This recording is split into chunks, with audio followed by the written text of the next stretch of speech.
Good evening, ladies and gentlemen.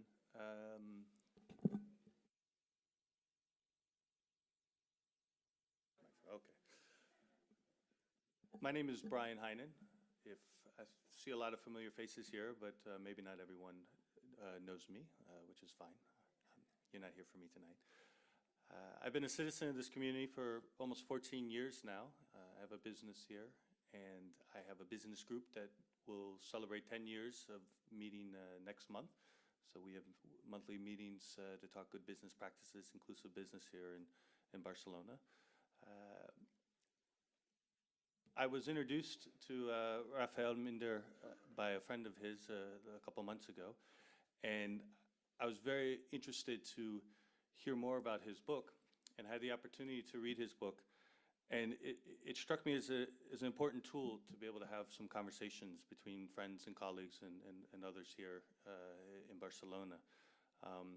If you haven't had the opportunity to read the book, I recommend it, not just because I'm standing here next to him, but it really does lay out not necessarily Raphael's perspective, but the voices and the conversations from a lot of the key players and a lot of people in this community that have been participating in this narrative for a long time.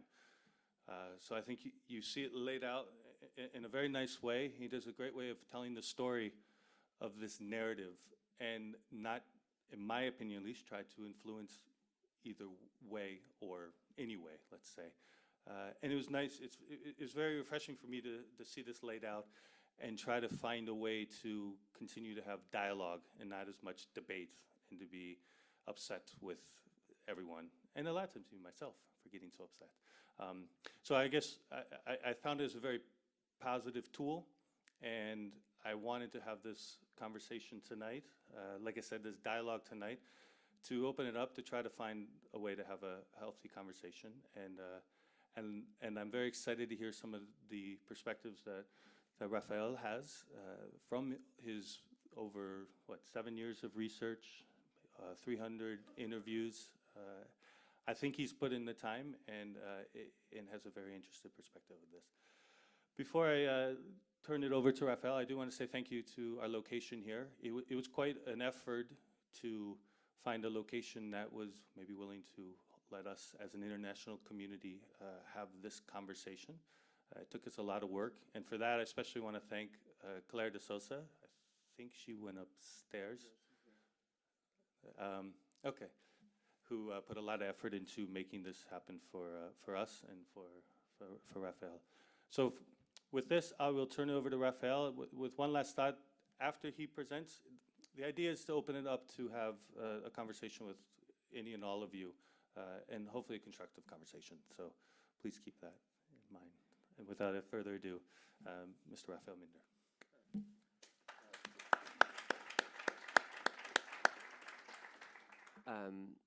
Thank you all for coming. Special thanks to the Cercle d'Economia hosting us tonight. I've had the chance to meet a lot of the people from the Cercle. One of them, director of the Cercle, has been very helpful, in fact, in my research and in terms of understanding what goes on in Catalonia. Jordi Alberic, he's not here, but thank him, and I thank Jordi, who is here, Jordi Jimenez, who's at the back, who is hosting us today.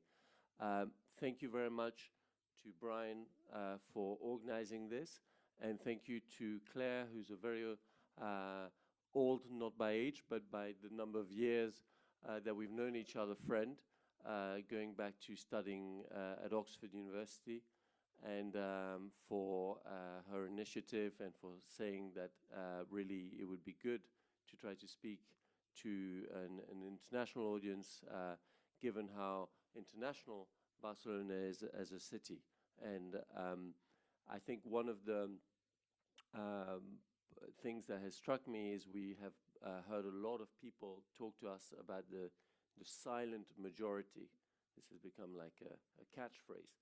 And the silent majority, what they mean is normally the people who are for the union with Spain, who want to maintain Catalonia within Spain.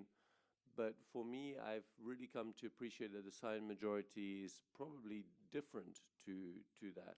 And the silent majority for me are a lot of the people who are here for very different reasons, who have been drawn to Barcelona or to other parts of Catalonia with very, very little interest in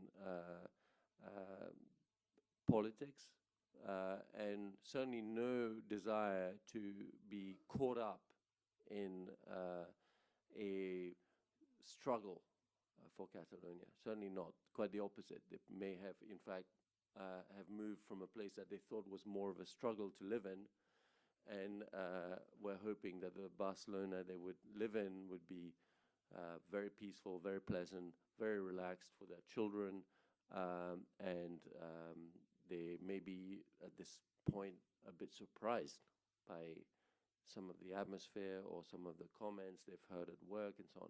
So they form part, from, in my view, they're the real silent majority, as are all the other people who are actually profoundly disaffected with politics, who may be long-term residents, natives of Spain or Catalonia, and for whom all things to do with politics are concepts that they do not wish to be part of their life.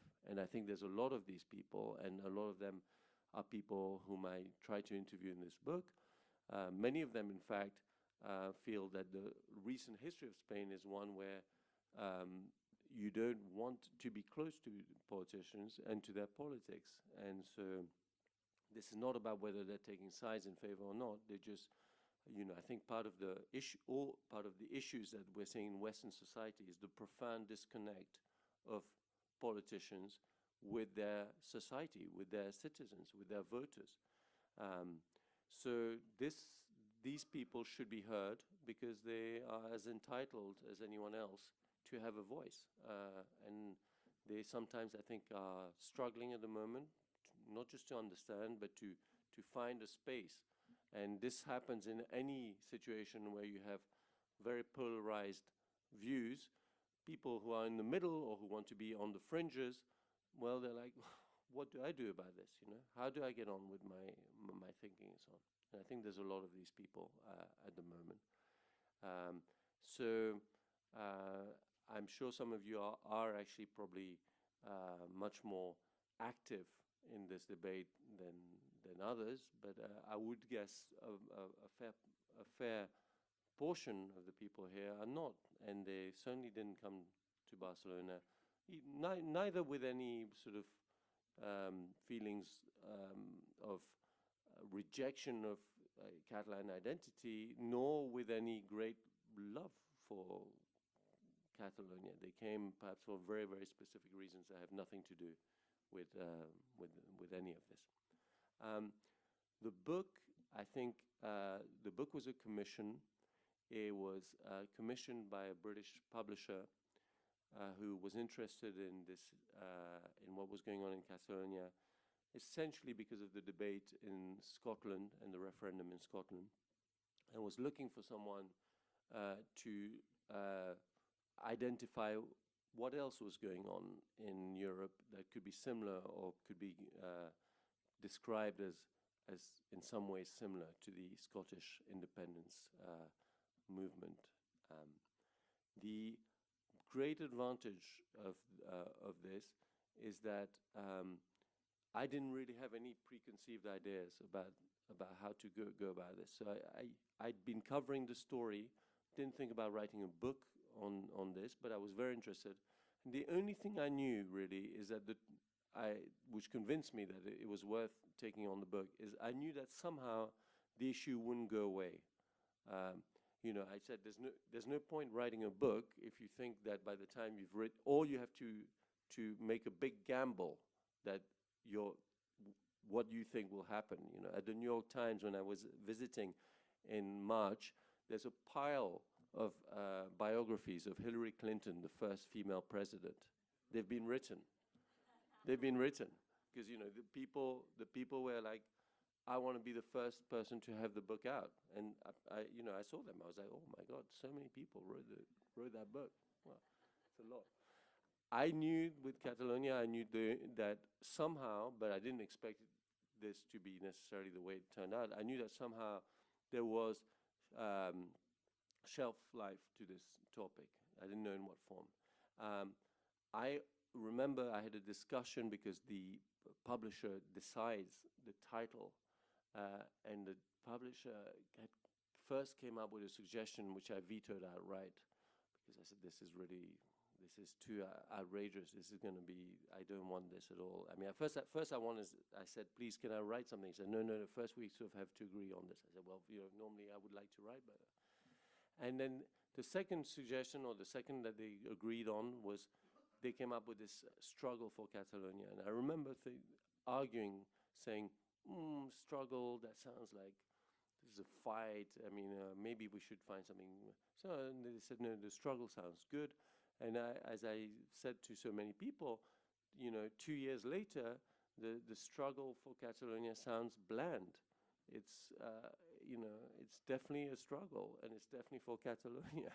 And there's certainly an element of a fight. So I'm like, oh, this has gone way beyond my expectations. I think the expectations of many people.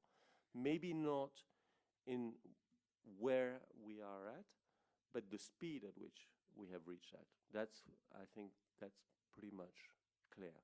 The book, most of the time when you work as a journalist, you interview someone and you sort of have to get something out of the interview that can be part of the next day's, or maybe at least that week's story.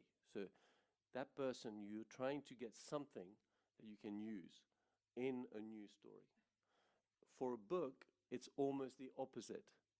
You want to avoid any discussion unless it's really, really relevant on what's happening right then, because things will move on.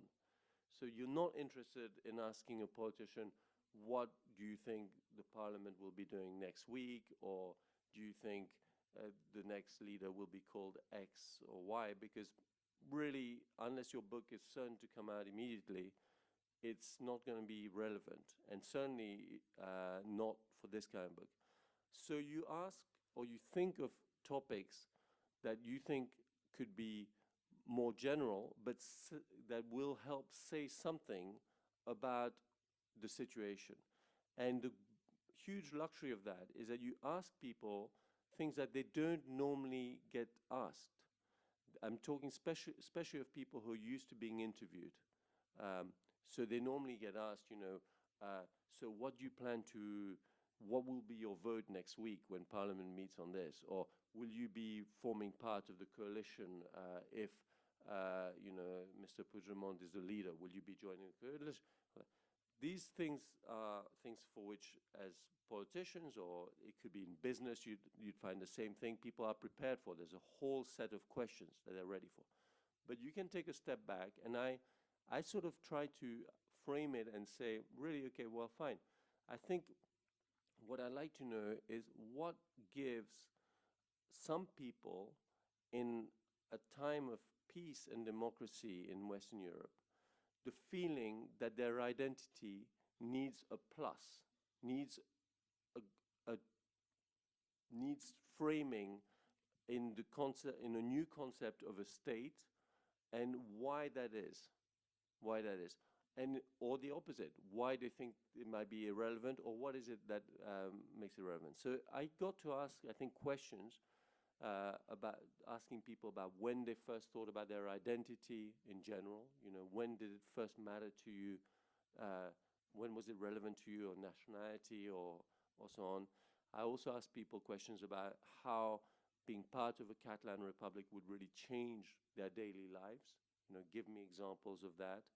And I asked people things about, did they think of Europe as, did they think Europe would be going towards more fragmentation or more union? What was their idea? And if you want to form a new republic, why then do you want it to be part of the union? Is it really that relevant? How much of a difference would it make? How much of this would happen if there wasn't the promise of or the belief of the promise of being part of the safety net that is the EU. You know, would we have this movement if, you know, I was talking to someone the other day, Caledonia, for example, is going to have a referendum. It's been agreed a month ago. France has agreed to have an independence referendum in Caledonia. I visited Caledonia, and I'm very convinced that Caledonia will vote no to independence. It has a minority of people who ethnically feel very non-French for obvious reasons. If you meet them, they're Pacific Islanders who have been by history tied into France. But really the place is so dependent on France that if France moves out, it's a huge step, because then there are really an island, not that small, but small in terms of economic power, in the Pacific, part of nothing, with a lot of subsidies just removed. So I was, you know, I've been interested in sort of comparing and also seeing how far people are willing to go. You know, for me, the talking and acting there's a huge gap. And so I'm like, you know, at what stage, you know, I mean, someone said to me, the real test is who will be the first Catalan who will pay his taxes to the new Catalan agency? Who will be these people, you know, who will just take the risk and knowing there could be consequences, not sure exactly, who will they be? And I think these are the sort of questions that I looked at.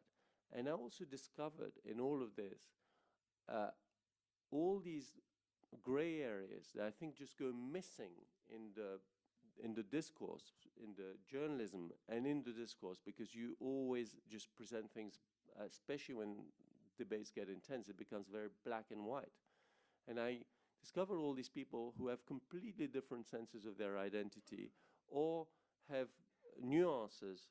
So for example, they have a view that Barcelona completely supersedes anything to do with Catalonia, and it's not really relevant to them, nor to their businesses, nor to anything, where Barcelona fits in terms of the state. What's important is that it should be part of a common market, a free market, and they should have good relations with other cities or other places that matter to them. So, you know, the relationship with Paris might be, or London might be more relevant to them than the relationship to Madrid, because that's how their lives have been structured. So, or they feel that they have the identity they want to recover is a very local one.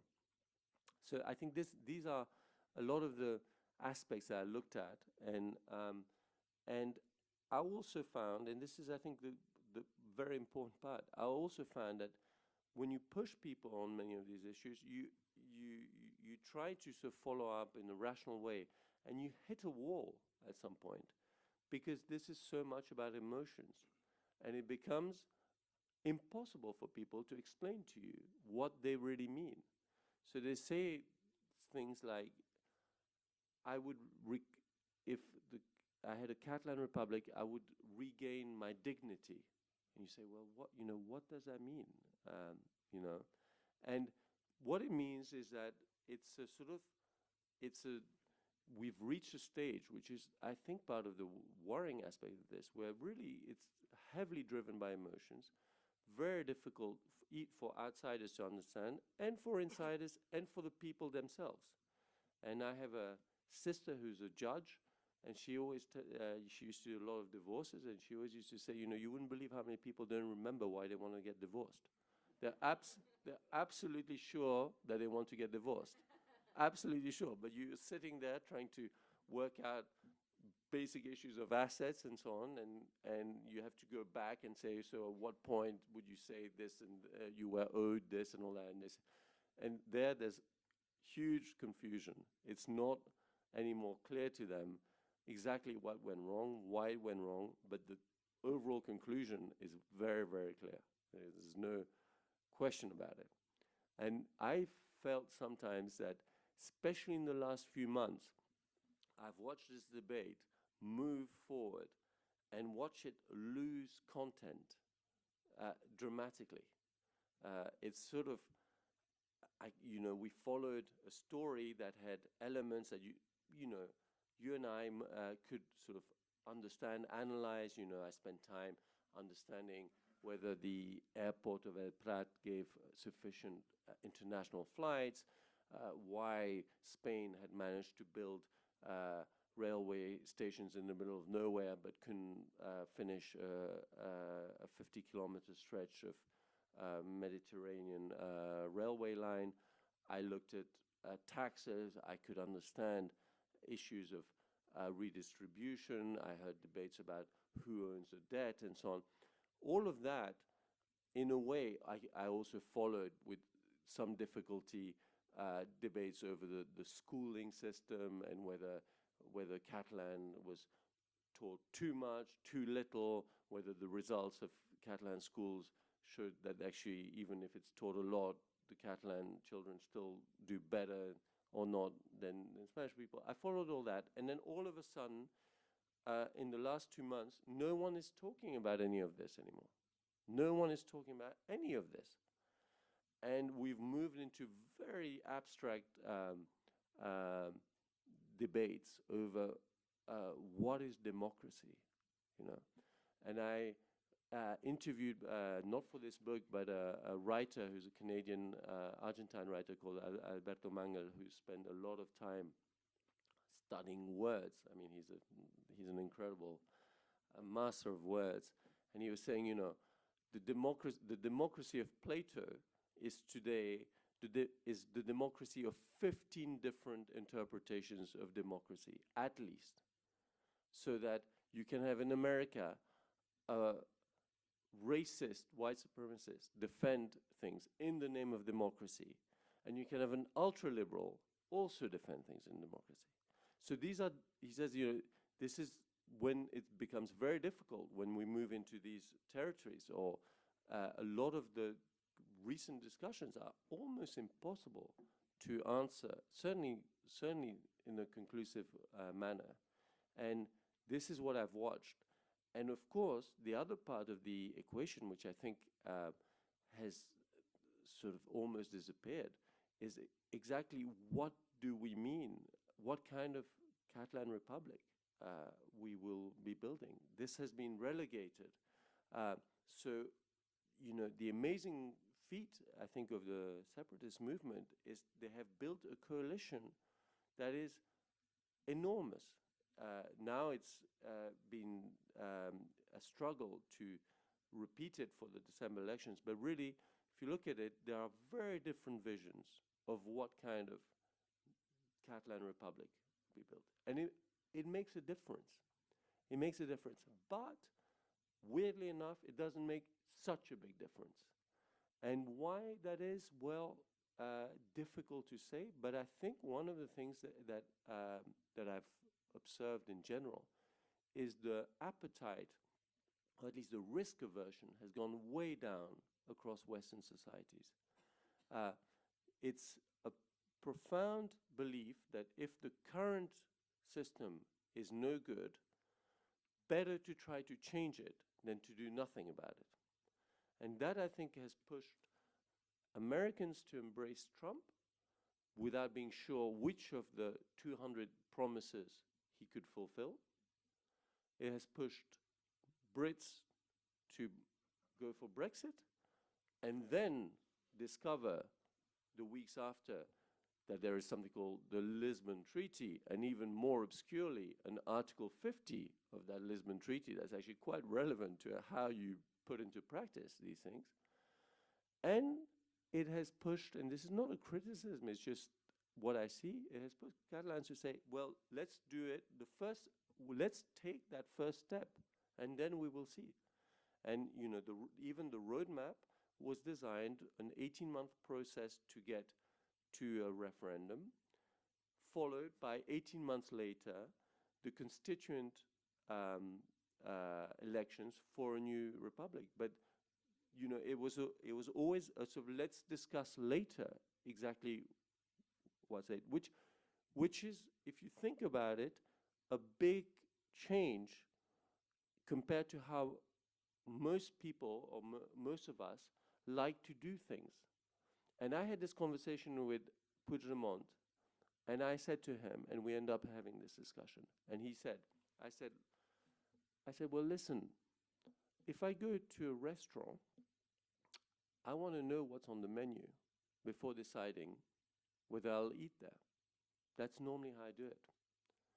I said, so how do you explain that people will not want to know what's on the menu? And he replied, he said, well, if you're very hungry, you will eat. You will eat. I said, yes, that is true. That is true. And yes, and so, but it is a very different way, if you think about it, it's a very different way to approach choice, at least the kind of political choices that a lot of people have been making. But I don't think it's unique to Catalonia. I think it's on show in many different places. And it's not, I'm not saying it's necessarily wrong. I'm just noting the people's willingness to make things like that, and based on very strong emotions. And it's true that in life we make a lot of choices not knowing exactly, we don't maybe get married with the full menu of what it'll look like. Right? But we still do it. We have this strong feeling that it's going to work out. And I think I've come to appreciate. Sorry? Yes, but and then of course I would say perhaps the last thing I say is that one of the most interesting aspects of doing the book was finding out how incredibly diverse Catalonia is.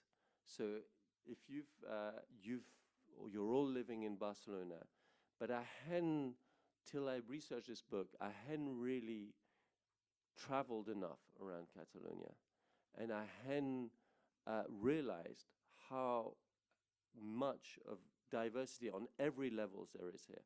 So it's a real feat that it's been a very transversal movement that's brought together a lot of very different people. And at the same time, in some ways, the Catalonia, I feel, has already disconnected. Parts of Catalonia have already disconnected. I invite you to go and visit parts of Catalonia, where if you came from Mars and you'd land, you think, well, obviously this is a different place, like just look at the flags, just listen to the people, you will feel that. And there's endless debates about whether this is just rural versus big city and so on. I think it's not that easy to pinpoint, but there is already a lot that has happened. And of course, I haven't discussed this, but we are focusing heavily on what's going on in Catalonia. But what's going on in Catalonia, I think, says as much about what's going on in Spain. And I can't take this story out of context. I arrived here in 2010, and I've watched a lot of debates about lots of dysfunctioning things. The first story I did for the newspaper, for the New York Times in Spain, was the story of the destitution of Judge Garzón, who was the only judge whom I knew from Spain, because he'd been in the headlines, he'd got Pinochet arrested and so on. And at that time, this was a big story. And I already thought, well, there's some very special issues here with the judiciary, how it works. I mean, how do we get to the stage where the main judge or the most prominent judge just gets removed because he's, and I've seen all of these different aspects of Spain and questioning of Spain throughout this book. And the first time I saw big gatherings, big protests, were not in Barcelona. There was a year earlier, it was in Puerta del Sol, where people were saying, enough with the system. In fact, they were saying quite similar things to what the separatists have been saying. They're saying, enough with the system that we have, enough with this, these people don't represent us. It wasn't that different. It's just that independence, I think, managed to translate that into a positive message, which is more powerful. At a time when there was only messages of fasten your seatbelt, this is horrible, we're in a crisis, 27% unemployment, not sure if your bank will survive this, you know, hold on. All of a sudden came a message that was much more positive, which was, actually, we have a way of managing things better, and that's what we're about. But a lot of the problems of Catalonia tell us a lot, I think, about the problems of Spain. And it's no good now, as much as there's been a unifying factor around this, it's no good pretending that Spain is just problem-free, except for as long as we lock up the crazy Catalans. This is not the story by any means. Spain will have to do a lot of homework, as will other countries, as does every country. But I think in Spain it also comes with a deeply ingrained concern over Spanish identity, over what it means to be Spanish. One of the biggest arguments for not letting a referendum in Catalonia, which you'll hear from Inés Arrimadas and lots of others, is if we let the Catalans vote, the Basques will ask for it tomorrow, and the Galicians the day after, and so on. I said, well, if everyone's asking for it, maybe we should ask who actually wants to be in it, you know? I mean, what does it say, you know? And a Scottish academic said to me, and I thought it was a good point, he said, you know what the fundamental difference is? He said, well, most English people don't really care whether we leave or not, because they're English. They're the best. You know, they have no doubt. They've invented everything. Every sport, they've invented parliamentary democracy, they've invented everything. They're fine. They've got Shakespeare, they've got everything you could possibly want. In fact, they're so fine that they view Brexit as the continent's loss, you know? That's how they view it. And the opposite, I think, is true in Spain. And this was brought to me very clearly by a writer who's a columnist whom some of you may know, called Ignacio Vidal Folk, who said to me, look, the way the Spanish are living this is as if, and it will come back to the divorce, and we'll end with this, is as if a husband, after 30 years of marriage, gets told by his wife, you know what, I've always thought you're really ugly. Yeah. It's like, that's how they're living it. It's like horrible moment of hurt, pride, and how could this be? You know, how could this be? Anyway, I think we'll open up. Yeah, thank you.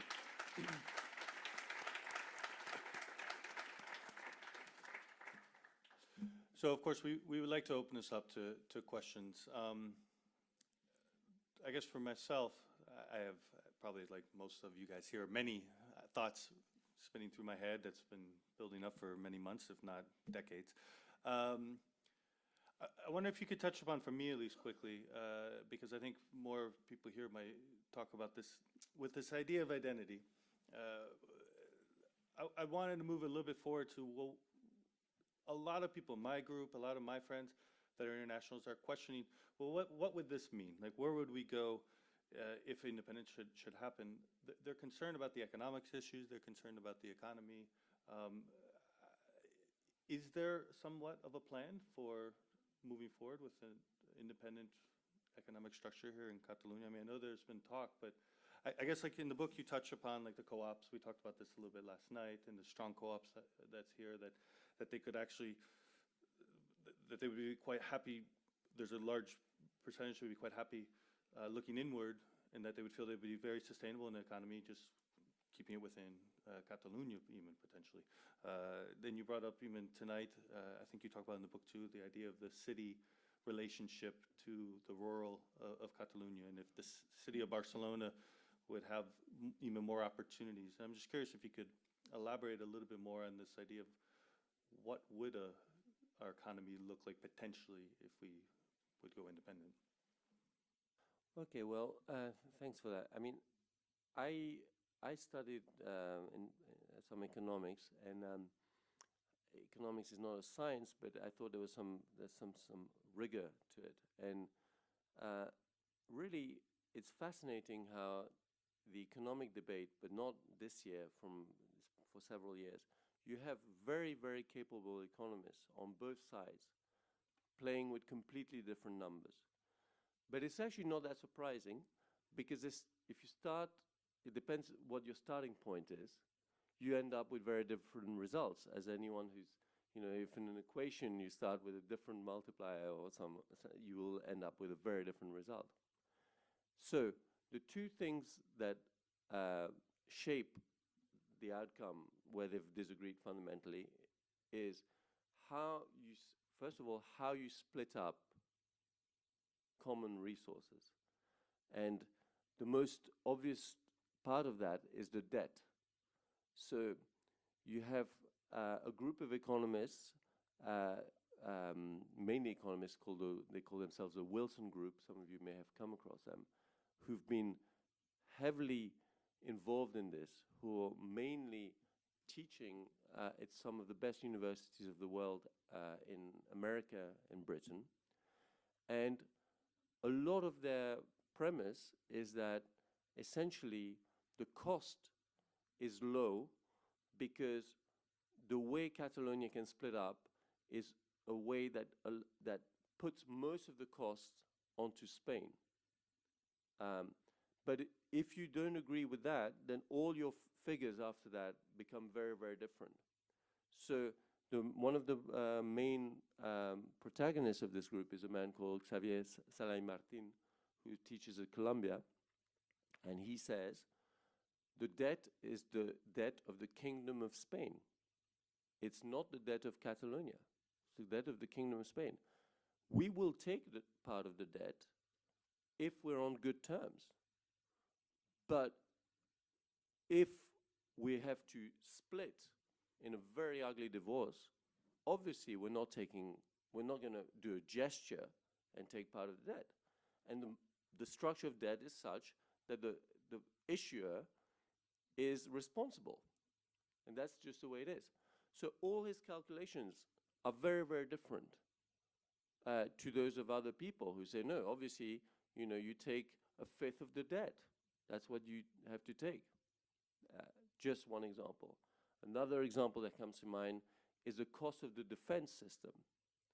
How do you set up a defense system? Again, the bill of NATO membership should be between 2 or 3% of your GDP. That's what NATO expects.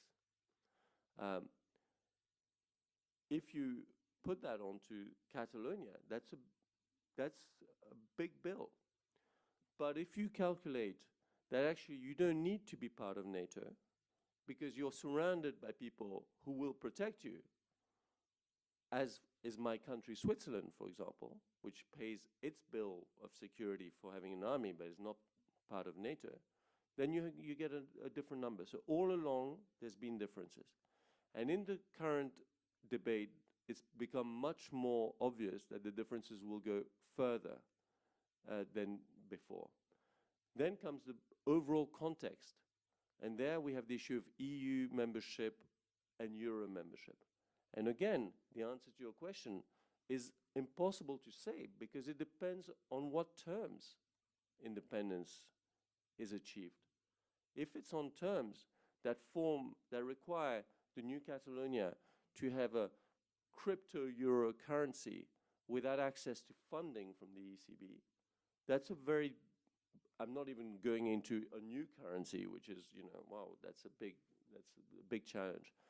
Then all the numbers also become different.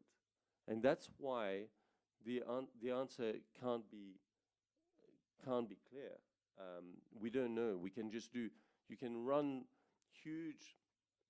write endless books about what will happen, but if you don't agree on the starting points, or if you say my premise is that it will be a very ugly divorce, or my premise is that there will be no goods boycott, or my premise is that there will be no way that anyone will stop us from exporting and putting new duties onto our exports into the EU, well, all your figures become different.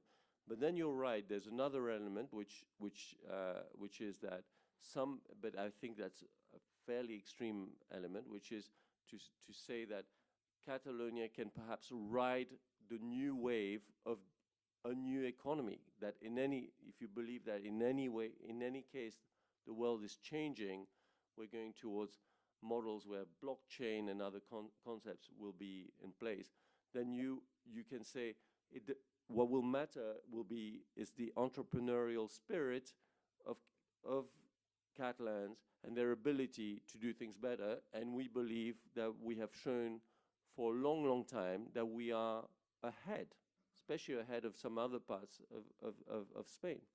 And if you believe that, then you can also create a storyline where you say, well, yes, there is a cost, but we will be the first. And I've heard it explained to me a little bit like the story of Estonia, for example, which went from Soviet economy to the most internet-based economy in Europe as we speak, or at least I should maybe one of the most. I think by some measures the most. And it's a little bit the story also of countries that never bothered putting copper into the ground, the Finlands and others, and just went straight into the next stage. If you have this kind of vision, then of course the loss isn't that big. And there are people who say, well, let some of the, heavy casposos of the economy, if they want to leave, they can leave, because we've got the resources and the brains and the people to do it better. But this is a big if. I don't know the answer. But really, it's been very interesting to see how, if you have a belief, you can make the story work. I think that's the bottom line. If I really believe, I'll find ways to make it. Don't let facts get in the way of a good story. Find the facts that allow you to fit that in. But I'm not saying they're wrong, because we don't know. We don't know. And it may well be that indeed a unilateral independence does not have the consequences, because the EU has shown itself to be rules-based, but also have flexibility. Will the EU really welcome Macedonia into the club before Catalonia? Well, I'm not so sure. I understand people say, yes, yeah, we're hearing that they're saying we will be at the back of the queue and we'll never join. But let's get real. We look where we are, look what we've done, look our values. We will be there. We will be back there. And for example, in fact, Junqueras loves the story of the Baltic republics, and he always talks about this. And he says, when the Baltic republics said they would do a referendum, everyone said to them, don't do that. It'll upset Moscow. And the first person who said no to the referendum in the Baltic republics was Helmut Kohl. He told them, you have no support from Germany. They did the referendum.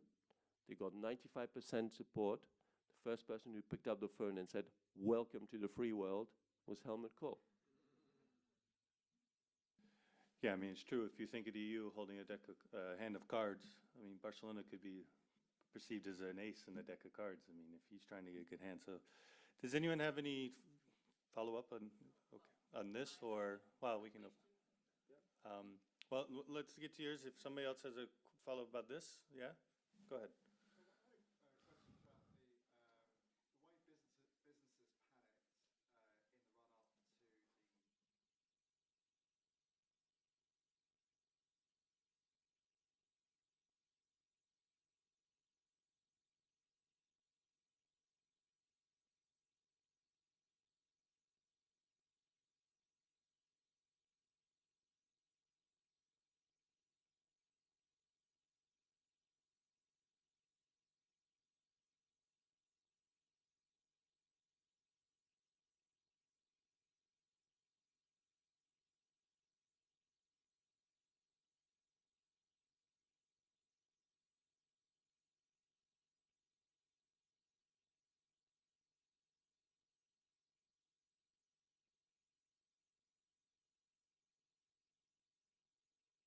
mean, I think, well, I think there's a few things to be said. First, businesses have to answer to their shareholders. These shareholders are not necessarily doing the analysis of how likely it is and all that. They suddenly see, wait a minute, that there are people who are really moving toward unilateral independence. That's a big change. You know, what are we doing, or what are you, managers of the business, doing about this? And so they may be outside Spain, there may be pension funds in America, or I don't know what. Also, suddenly I got some messages of people who were genuinely panicked about what was happening in Catalonia. I've had readers write and say, I'm thinking about coming on holiday to Barcelona with my kids aged 6 and 8. Would you advise against it? You know, and it's legitimate to have concerns. So that's one thing. The second is the cost of the change is the change that these 2,000 plus companies have made is minimal. And there may be some hidden benefits as well, which I think we shouldn't forget. You know, there's a certain element there. You are not allowed to relocate to places that have better tax treatment under normal circumstances. All of a sudden, there was a free pass to doing that. It's not, Madrid is not the choice just because it's Madrid. There are some benefits. I've spoken to some lawyers who've explained to me there are actually some benefits. And if you've got the excuse to do it, if you're not having to stand up in front of court and say, did you do it because you're a tax dodger? And you say, no, I'm not. I'm just looking for safety, you know. That's may also explain it. At the same time, I think, of course, it makes sense, especially in terms of the message that you want to send, of how you're looking forward. If you're in the financial services, this ECB issue and so on is an ongoing issue. If all of a sudden a message is sent that there is an issue, then you want to be prepared for it. I think it makes complete sense. And the final thing I would say is that it's the way businesses generally do things. They wait on the sidelines. They say nothing, as if it doesn't matter to them what happens in politics. And all of a sudden, they announce big things. I don't know if you remember when the Scotland referendum happened. In the days before the Scotland referendum, suddenly the banks said nothing about it, saying, we're moving out. We're leaving in Edinburgh. The biggest banks said it. They didn't say it like months before. They said it days before the referendum. Why? For no obvious reason, because they could always move. You know, it's not that the referendum was going to be a traumatic thing. It was an agreed referendum, so they would always have had margin. But they made the announcement, I remember, in the days before. And I think there was a certain element of the time came when companies said, actually, you know what, we want to have our voice. You know, we are also, we've been silent because, you know, yeah, but this has gone too far. I think it wasn't necessarily because of the direct consequences of the action, but just the feeling that this was the time to make it clear. And it was, of course, milked by Madrid in a very weird way, if you think about it, because all of a sudden there was joy at the thought that there was turmoil, economic turmoil. I'm like, wait, this is also bad for Spain. So there you are. All of a sudden you have the economics minister saying, we've had to downgrade our forecast for 2018 to 2.3% from 2.6. See? I'm like, well, why would you want to be happy about that? Because wait a minute, someone from outside will be like, oh, wow, you know, this is, after all, this is Spain. But this is, you know, this is how it was presented.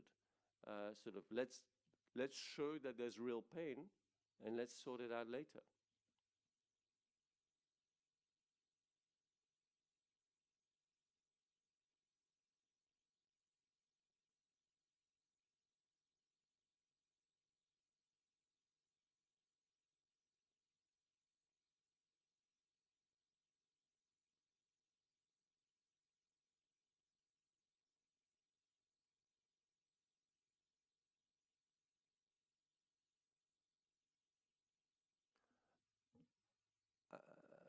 Well, I think the, the Catalan trust in the possibility of changing the constitution, and I'm saying in general, I think in general in Catalonia, after the episode of the statute and all that is minimal.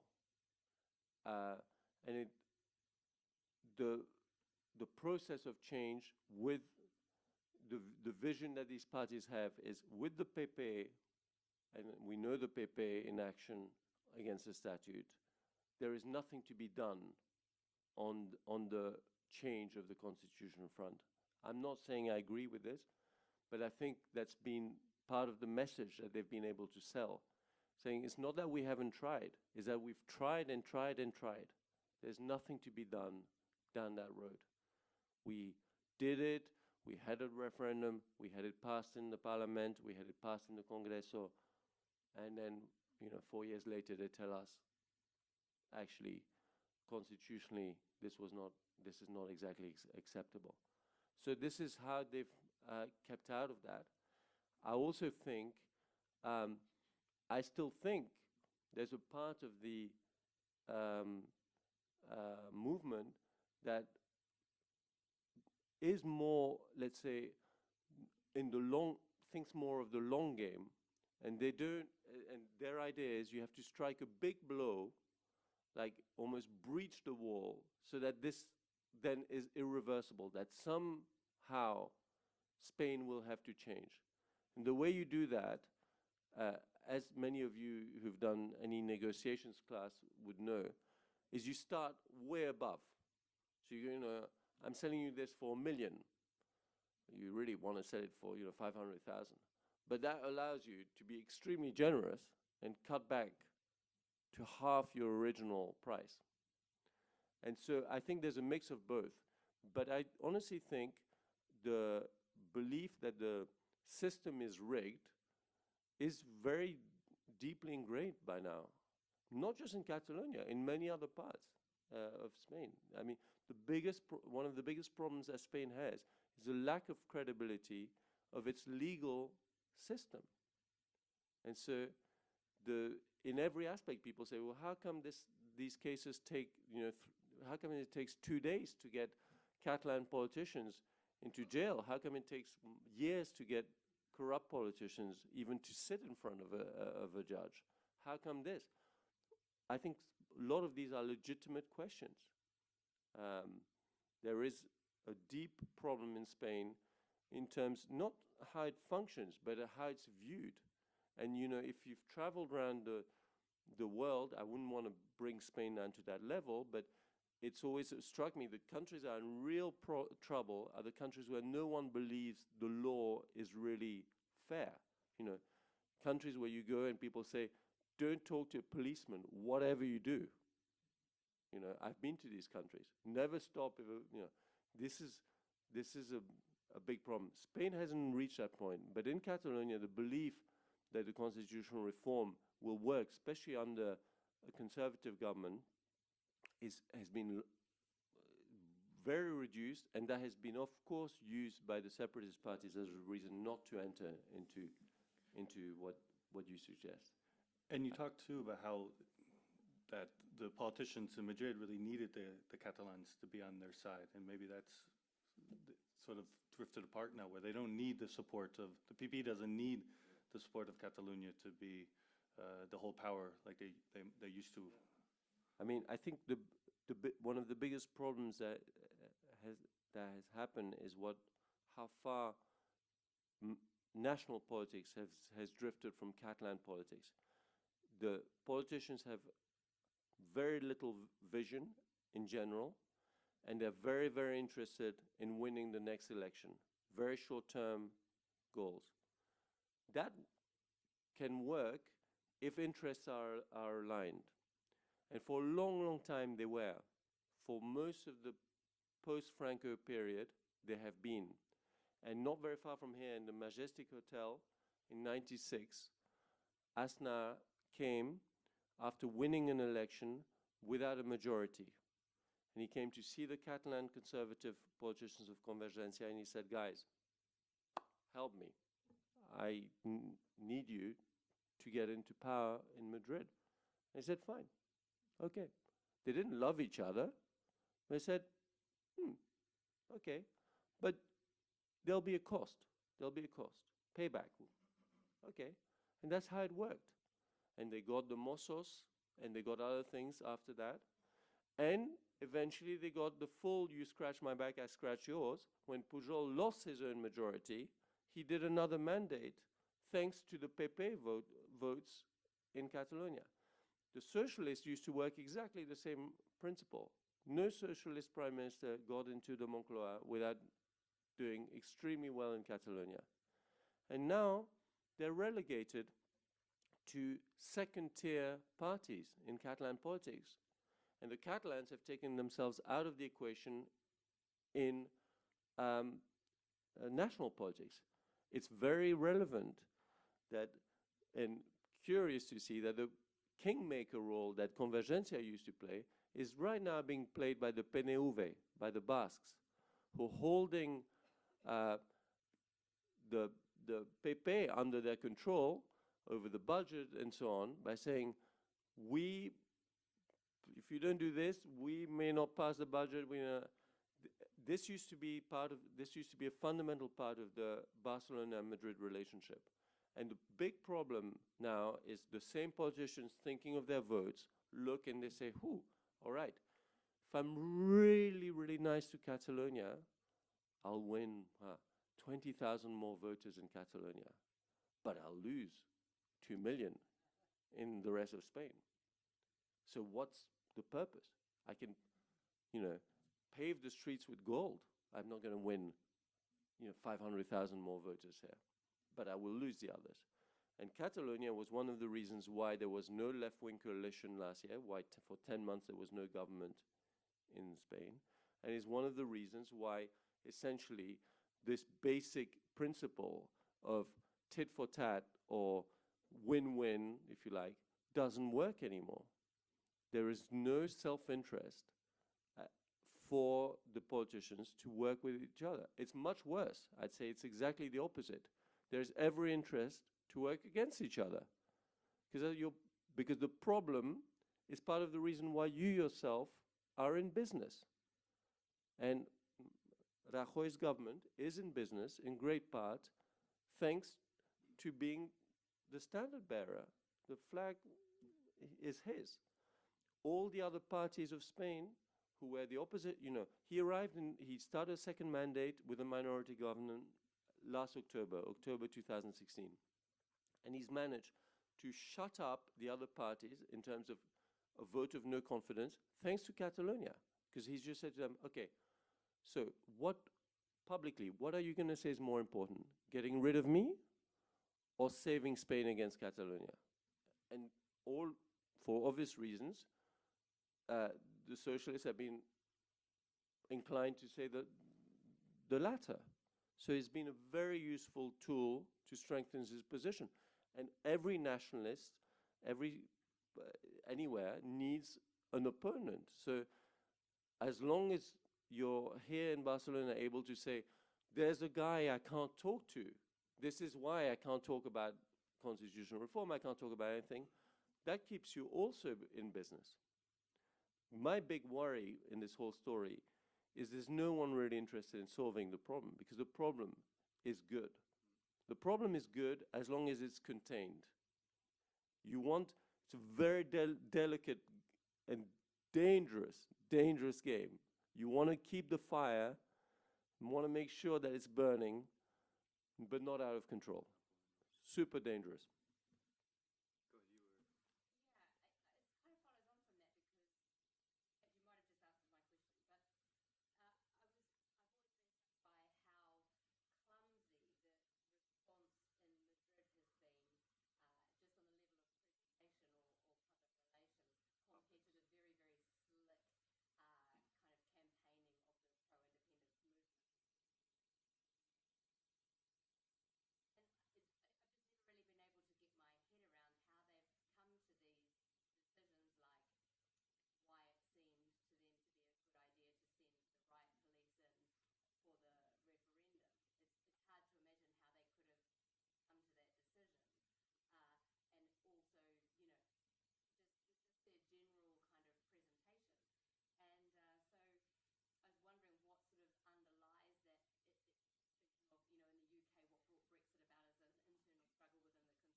I think they have been clumsy at times, but to their electorate, not as clumsy as you might think.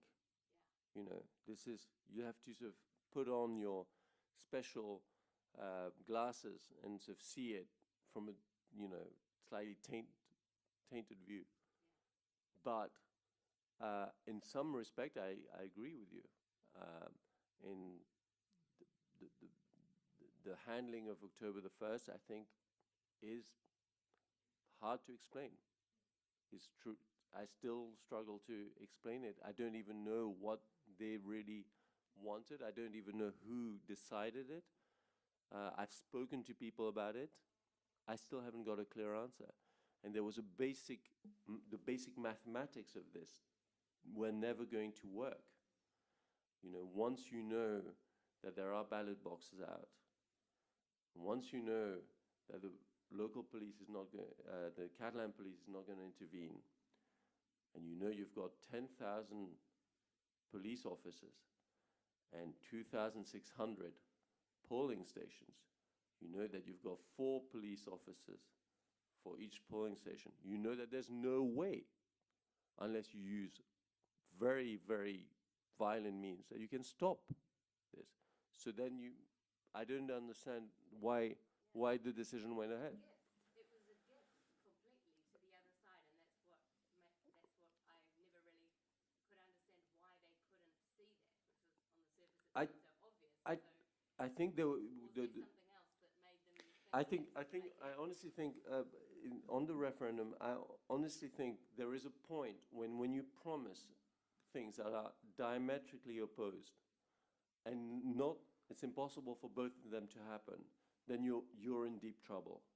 And on the 11th of September, the Diada, Puigdemont promised Catalans that they would vote as they've always voted, normally. Wow, that's a big promise to make, given the circumstances in which he was organizing this referendum. And Rajoy promised that there would be no referendum whatsoever. So, you know, we were working with such impossible promises in terms of finding a middle ground that there was always going to be trouble. I didn't expect it to play out like that, but it was very clear to me that one of the two was going to end up looking pretty foolish. Also, I think on the 1st of October, I think in terms of my perspective and an international opinion, I think the Spanish government, because the referendum did happen, not in any acceptable circumstances, recognized circumstances, but more than 2 million people did vote. So we can, you know, when I heard in the evening ministers in Madrid say there was no referendum, I'm like, it did happen. There was a referendum, and it happened with ugly images. And I don't care really about the debate whether there was 900 people injured or 3. The fact is, and yes, some pictures were, or footage was old footage and so on. Sure, but the fact is, decisions were taken that were very risky.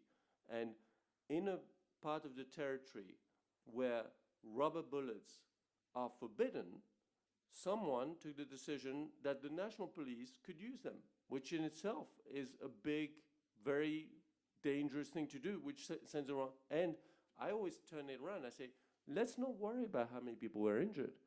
Let's thank God that no one died. And I'm not saying died because they got a bullet and direct hit. I'm just talking about in a panic movement, as some police are coming into a building with staircases, someone can trip and just fall and die. And what happens then? What's the storyline after that? Oh, they died because they were clumsy and they didn't know how to walk. No, I mean, you know, what is the story then? You know?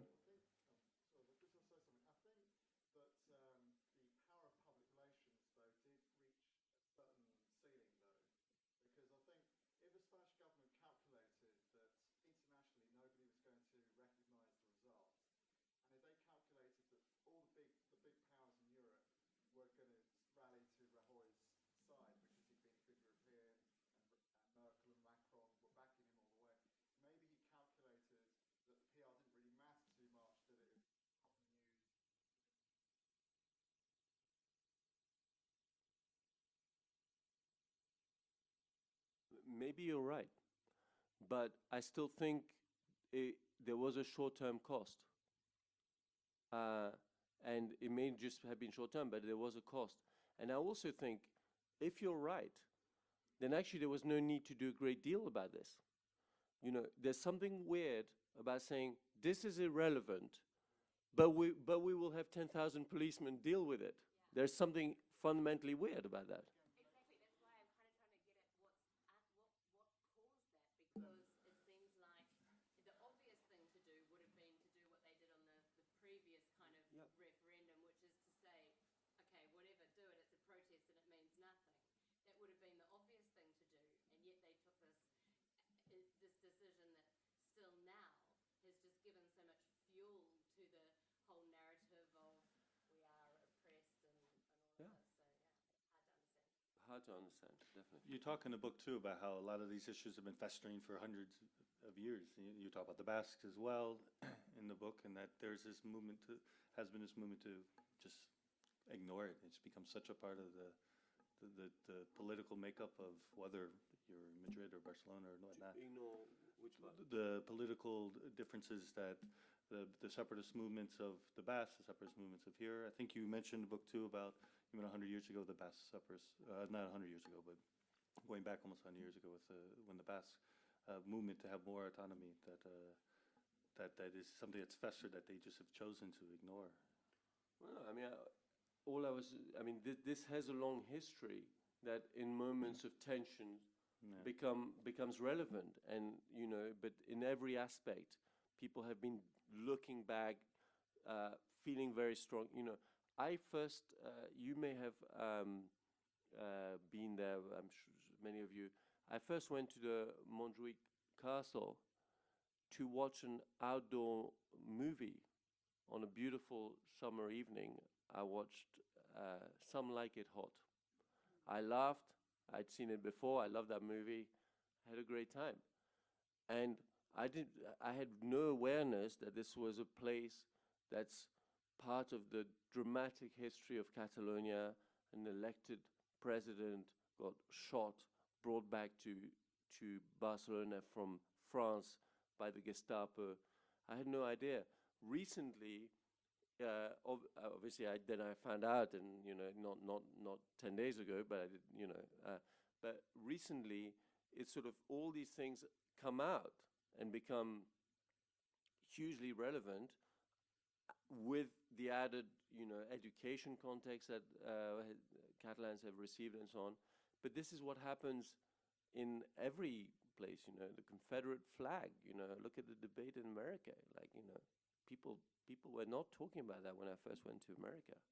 You know, I mean, every place at times of tensions looks back and, you know, opens the cupboards and goes, "Ooh, what do we have here? Oh my God, we have a horrible, tragic story."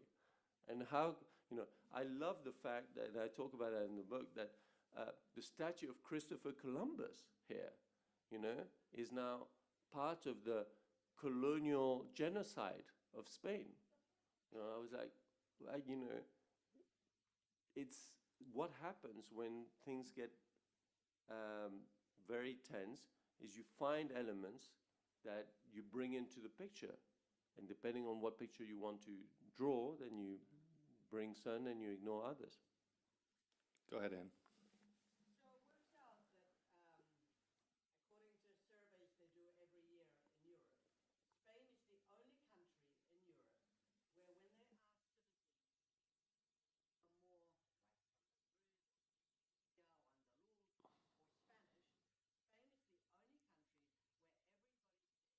Madrid is the only part of Spain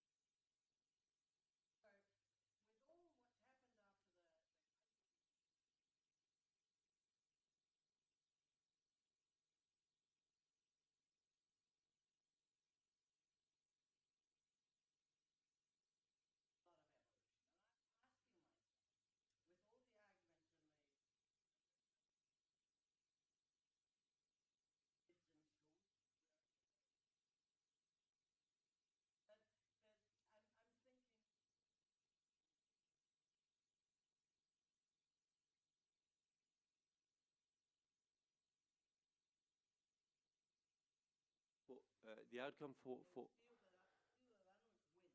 win. the outcome for what? For Catalonia, for Spain, Financial Times.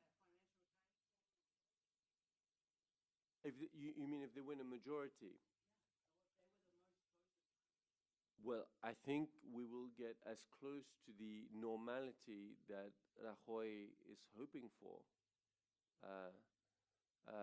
at least for a while. I think they will. It may be that the Article 155 will get removed, but that part of there will be a sort of taking away some of the elements that they identify as problematic. I'm sure that the education system that you're talking about will be looked at very closely, for example. But I'm not sure that this will solve the long-term problem.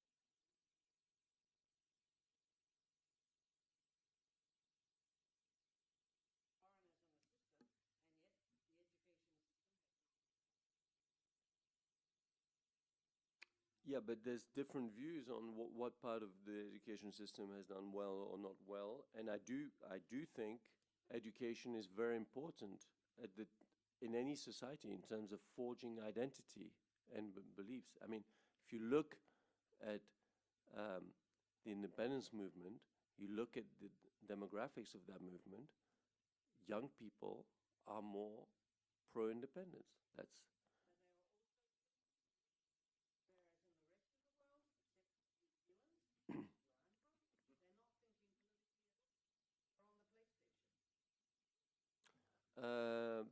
yeah, I don't know. I don't know how many kids are playing what within plays, but I mean, I think it's very relevant that education was given, at the time when Spain took the decision to decentralize, which it unfortunately did in an ad hoc way. If I speak to one of the founding fathers of the 7 founding fathers of the Constitution, Herrero de Miñón, and he says, we never had foreseen that. It's not in the Constitution. The Constitution is relatively limited on the territorial issue, and this is an add-on.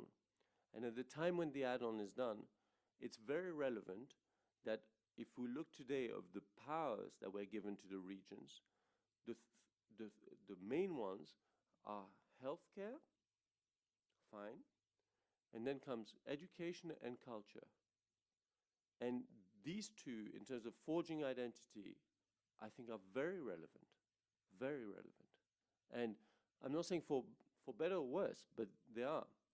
But one thing that I think you said is interesting is, and I feel that as a Swiss, is what the surveys that you mentioned show is not necessarily a negative for a country. Diversity is a positive, I think, for countries. It's just how you employ it. But really, we all travel or visit countries and travel to more than one place in those countries because there's diversity. Otherwise, there's no point. You can spare yourself the trip from Sevilla to Barcelona or to Santiago de Compostela if it was all the same. There's no much point doing that trip. And the diversity part has never been incorporated into the pluses of Spain. And, it's a rich country in every sense, but in the cultural diversity sense, it's extraordinarily rich in every way. I don't know countries that have so many traditions, so many weird feasts. I mean, I went to a feast in Galicia in the summer where people are paraded in open coffins, to give to give thanks for a disease that they've survived. I mean, there's some very freaky things going on in Spain. And it's all good. I see it as all good. People are very anchored into tons of things. And not benefiting or not drawing that into a plus is a shame for the country. Let me go over here. We'll come back over this side.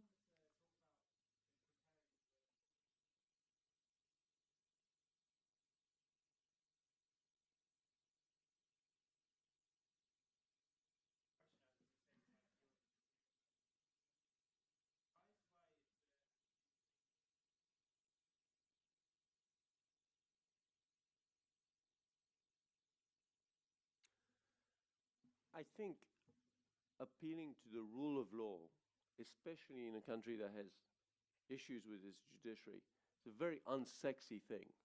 Like, the rule of law is the rule of law.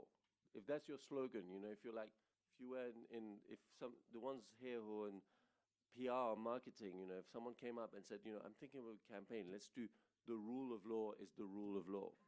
You know, you'd be like, no, this is not such a good campaign. Really not. And I think it's not that it's wrong. It's just, doesn't connect. I've been amazed by the efforts Spain did with Marca España, which was always focused on selling outside.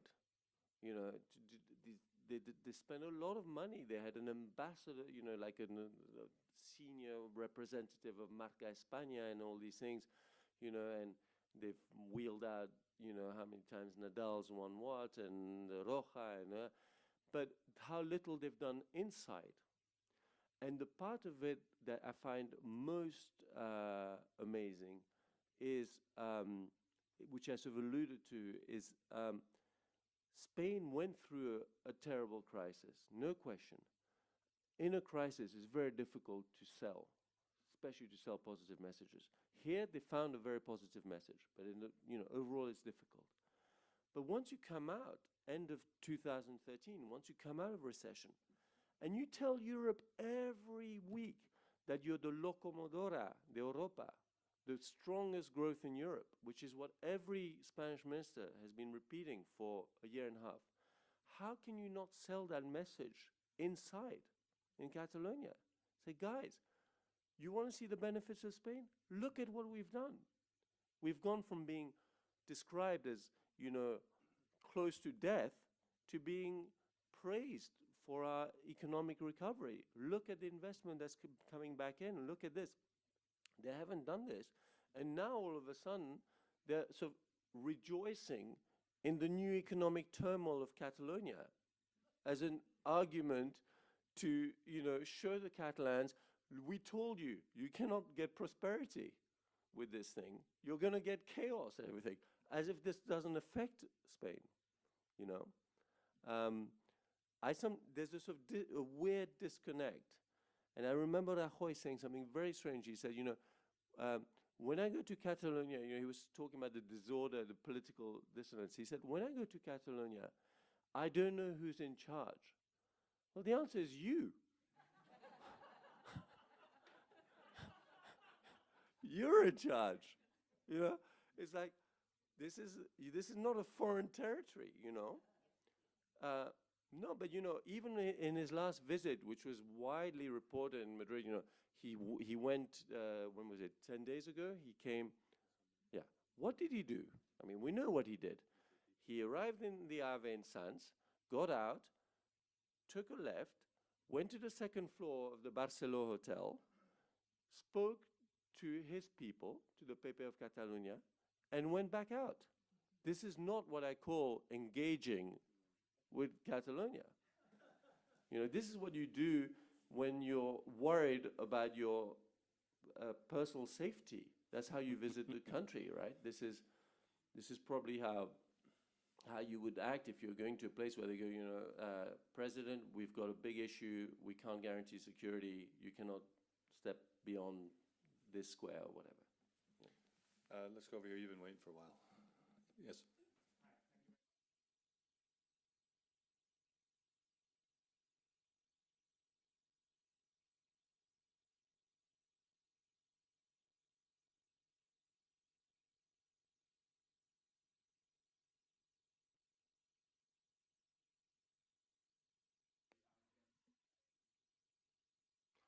I mean, I don't like using the term oppressive because I don't know anymore really what it means, and it's been abused and overused in every respect. You know, I sat, you know, with a mayor of a small town in a beautiful place having a coffee, and he said to me, you know, do you realize the oppression that we're living every day? And I was like, you know what? I'd like to live here every day.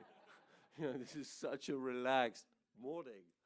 Like for me, oppression is, you know, someone comes up out of the blue, turns out to be secret police, and goes, you know, could you please show me your papers? And this is my concept. So I don't like that. I agree with you that the biggest problem, I mean, if you say, what did the separatists do wrong? Well, I think they did something very basic wrong, is they didn't get the majority. You know, you have to start by getting the majority. You say to people, we will call a parliamentary election in 2015, but we will treat it as a plebiscite. It will be like a referendum. Well, then you have to behave as if it was. And in Switzerland, you know, in 92, we voted against joining the EEA, which was the precursor or the broader European area, economic area. I didn't vote that, but my mother did. We voted by 50.3%. It wasn't amazing, resounding vote. It was very tight, but it's respect. This is a basis of democracy. 50%, 50.1 to be exact, is a magic number. If you don't get that, you don't have a mandate to speak in the name of the people. You have a majority of the seats in the parliament, absolutely, because that's how parliamentary representation happens in many countries. That's why many, many countries end up with people in power who didn't win the majority, fine. But you don't have the mandate that you yourself have self-defined. And what do you do after that? Well, you have two choices, I think. One of them is to work extremely hard to get it. You know, go back, you know, again, print more slogans, print more campaign material, work till you get it. Or you just fast forward things. And you say, well, you know, let's just get on with it. That's our program. We've been elected. I don't think that's justified. I don't think it's justified.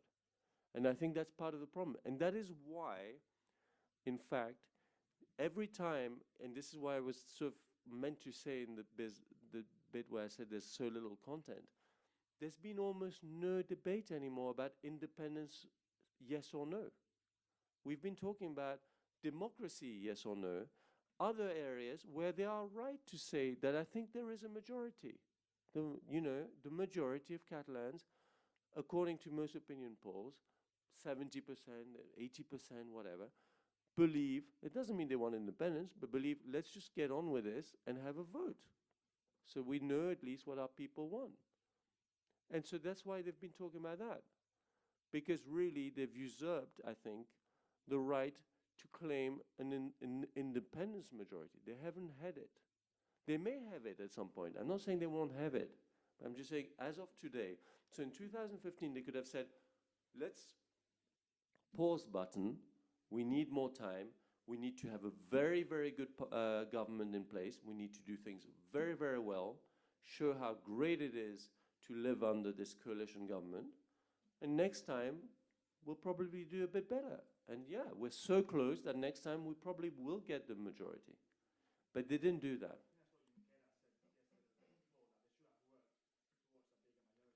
Well, it would have been helpful to say that a bit earlier, you know?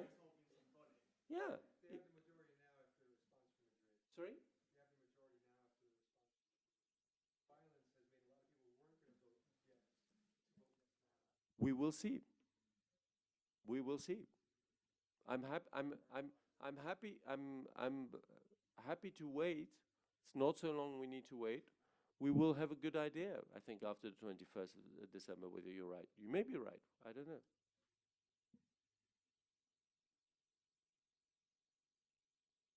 Okay.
Yeah, the diversity. I think first of all, when you say they don't believe, who do you mean?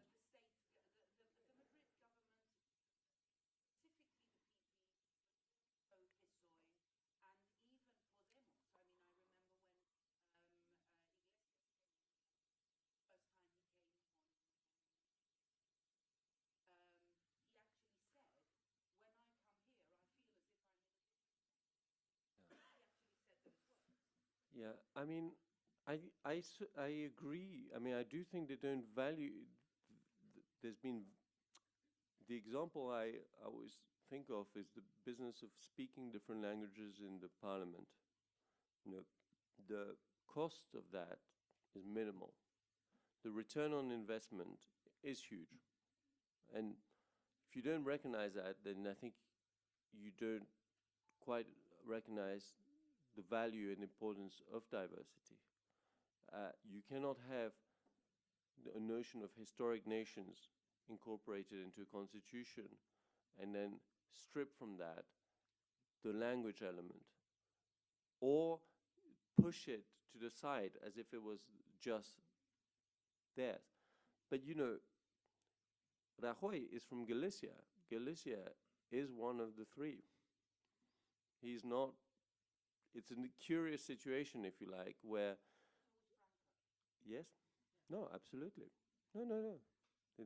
And so, but, sorry? Yes, of course. But it's a curious, it's a sort of almost bipolar relationship that they have with diversity. In other words, you sort of build your power base in the diversity of Spain, often, if you look at Spanish politics. And I think when you reach Madrid, you take it out. Because, you know, I was talking, the real missed opportunity, I think, in terms of diversity in the post-Franco history of Spain came under Felipe González, probably. Because as a socialist, he could push through a lot more. And he came from a very, you know, Andalusian base, but then didn't really embrace a lot of the reshaping of the identity of Spain that he could have done. He didn't want to. If it had been someone from the right, it would have like raised a lot of red flags. But he could have said, you know, like it's time to really rethink our identity and so on. He didn't do that. But I agree with you. I think this has been a problem. Angela Merkel, first of all, I don't know what will happen. You know, I think it's quite possible that, well, either this is very difficult to know if the SPD gets forced into backing a minority government or decides to back. It may not, but I don't think it'll change the situation for Catalonia, but it'll change the situation for Europe tremendously. And it'll be another reason for Europe not to want Spain to rock the boat, for sure. I think that's more the point. I mean, at the moment, there's a major possible issue for Europe, which is having lost or being about to lose Britain, this idea of a two-tier Europe, which absolutely needs to involve the Franco-German engine. How will it involve it if Germany becomes a different type of government? I mean, that could be but you know, that will make Catalonia seem like a walk in the park. I mean, that will be a really big issue. I mean, imagine if somehow there's another election in Germany, the far right comes in, you know, then we won't be. I mean, then I promise you, the Catalan story will be on page 15 after that. So that's what I see. And then the book. Look, I learned a lot, and yes, I discovered things that I didn't suspect, and also it's sort of all these sort of weird contradictions, if you like, or paradoxes of Catalonia. Of, even I found it really interesting how you forged a strong identity while incorporating very different people and talking to people who have nothing to do with Catalonia, who are very, very pro-independence, for example, and understanding their way of thinking and going, yes, I can see your point. I can see your point. So, for example, there's a woman who's from Uruguay called Ana Sura, who's an independent member tied to Esquerra, sitting in Congress. She has an incredible story of her own. She was a Marxist revolutionary. She fled Uruguay, decided the best place was to go to Chile. She nearly died in 1973 in Chile, escaped Chile when Pinochet came in, ended up in France, sought asylum in France, finally ended up in Barcelona. And she said to me, look, for a migrant, a new country, a new state is always good news. Always good news. I said, and I hadn't thought about this. I said, why? She said, because there is no new state that starts with two classes of citizens. Everybody is equal on day one. It's great. It doesn't matter if you're Sikh, Chinese, Uruguayan, we will be equal. This is much better situation than the nightmare that people here have, sin papeles and all these things. So, you know, I learned a lot, and I also got to understand, I think, some things I hadn't thought about. And yes, I can see that point. You know, it sort of seemed to me weird. Or I spoke to Sikhs in Badalona who said, you know, this is like the Punjab. I know this story. We've had this, you know. So it may not seem to you obvious, but then you go, yeah, I can see why you feel that, or I can see that. And sometimes, as I say, you don't understand. You just don't understand, but you learn to accept that there's, you know, we can agree to disagree, or that I don't have to understand. This is clearly the most important thing in your life, and so be it, you know. Guys, we're sort of out of time. This is my second night that I've got to see Ralph talk, and I really do want to say thank you. When I read the book and now hearing you talk the last two nights, the perspectives from the different points of view that he covers in here is really, for myself, allow me to basically come back to a point to start listening again. And I think that's, for me, the most important thing when you talk about democracy. It's about the dialogue and the participation. And so I thank everyone that came out tonight as well, because it's important to listen and talk and not just debate and argue. And I just want to say thank you very much for sharing your time, because he would go on for hours, I think. So thank you very much. There's